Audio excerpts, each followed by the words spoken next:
39 विधायकों के समर्थन से बनी भारतीय जनता पार्टी और शिंदे की सरकार को लेकर तमाम सवालात खड़े किए गए विपक्ष द्वारा।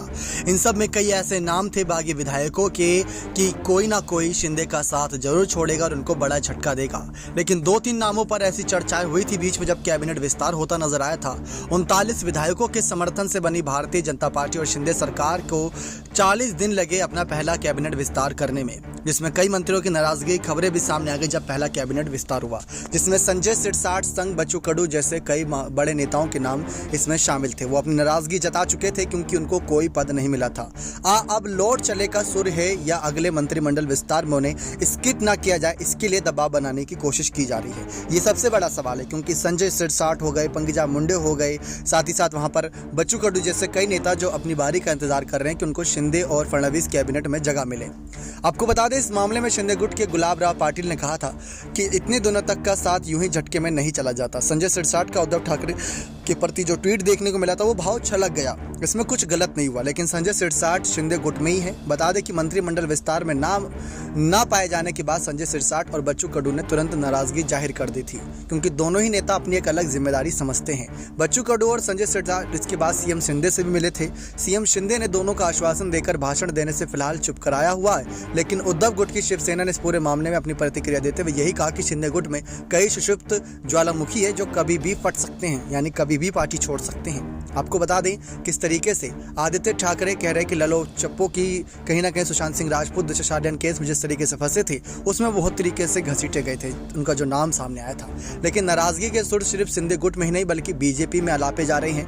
मंत्रिमंडल विस्तार के बाद पंकजा मुंडे का भी बयान आया था। उन्होंने कहा था कि नेतृत्व को शायद उनमें कोई बात नहीं अभी तक दिखी होगी, इसी वजह से उनको मंत्री नहीं बनाया गया। किसी जमाने में बीजेपी प्रदेश अध्यक्ष रहे और अब एनसीपी विधायक एकनाथ खड़से ने पंकजा मुंडे को सलाह दी कि वे अगले मंत्रिमंडल विस्तार का इंतजार ना करें और बीजेपी के केंद्रीय नेतृत्व से बात करें।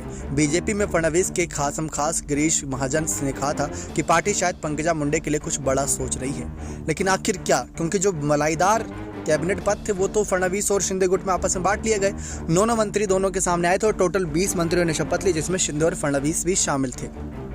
तो ऐसे में क्या संजय सिरसाट या बच्चू कडू जैसे नेता क्या उद्धव ठाकरे और यहाँ पर कह सकते हैं शरद पवार के समर्थन में जाते नजर आ सकते हैं? क्या शिंदे सरकार को झटका दे सकते हैं? क्या बागी विधायकों को खेमों को छोड़कर वापस मातोश्री जाने की सोच सकते हैं? सवाल ये बहुत बड़ा है, लेकिन विपक्ष जिस तरीके से इन सब में एक तरीके से निशाना साध रहा है, ये अपने आप में बहुत पेचीदा मामला है कि किस तरीके से आने वाले वक्त में पूरी मुलाकातें इन सब बातों पर निर्भर करती हैं कि कौन कितना नाराज है और किस तरीके से दबाव बनाया जा रहा है। अब समझने की जरूरत यह है कि अगर दबाव बनाने पर ही कैबिनेट पद मिलने लगे तो हर नेता दबाव बनाएगा, हर नेता छोड़ने की बात करेगा।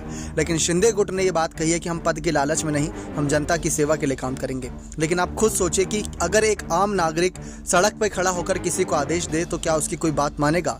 अगर एक मुख्यमंत्री सड़क पर खड़ा होकर किसी को आदेश दे तो हर कोई बात मानेगा। यही फर्क होता है पद का कि पद मिलने पर लोग सहमति जताते हैं, लोग आपके आगे पीछे रहते हैं, सरकारी कामकाज को लेकर आपकी सहमति पर फैसले होते हैं। इसीलिए हर कोई पद की मांग करता है ताकि वो जनता के लिए ही काम करे, अपने लिए नहीं, जनता के लिए। इसी वजह से पद इतना महत्व रखता है। तो बच्चू कडू जो प्रहार जनशक्ति पार्टी जैसे कहीं ना कहीं बड़ी पार्टियों के जो धीरे धीरे एक छोटे दलों के तौर पर ही सही लेकिन बड़ी पार्टी में गिनती की जाती है, उसके मुखिया के तौर पर जाने जाते हैं, तो वहीं संजय सिरसाट उद्धव गुट के बड़े नेताओं में गिनती की जाती थी। तो ये सारी चर्चाएं हैं कि बागी विधायकों के खेमे के लिए जो दोबारा कैबिनेट विस्तार होना है उसमें सितंबर के महीने में किन किन नेताओं के नाम पर मुहर लगेगी। अगर इस बार जो सोचा होगा उन नेताओं को अगर नहीं मिला समर्थन तो क्या वो पार्टी छोड़ देंगे या शिंदे के साथ फिर भी बने रहेंगे? अभी तक देखा जाए तो शिंदे के साथ बने रहने का वादा किया है, लेकिन वादा तो उद्धव ठाकरे के साथ भी निभाया था कि शिवसेना में ही बने रहेंगे और उद्धव ठाकरे का साथ देंगे। शिवसेना पर ही दावा कर दिया और शिवसेना ही खुद ही लेना चाह रहे हैं। तो अपने आप में दिलचस्प बात है कि किस तरीके से यहाँ पर तमाम बातें शिंदे के बागी विधायकों को लेकर सामने आती हैं, लेकिन इससे कितना असर पड़ेगा बीजेपी और शिंदे सरकार पर, किस तरीके से पदों का बंटवारा होगा दोबारा कैबिनेट विस्तार में, ये देखना दिलचस्प होगा। नेक्स्ट 9 न्यूज़ रूम की रिपोर्ट।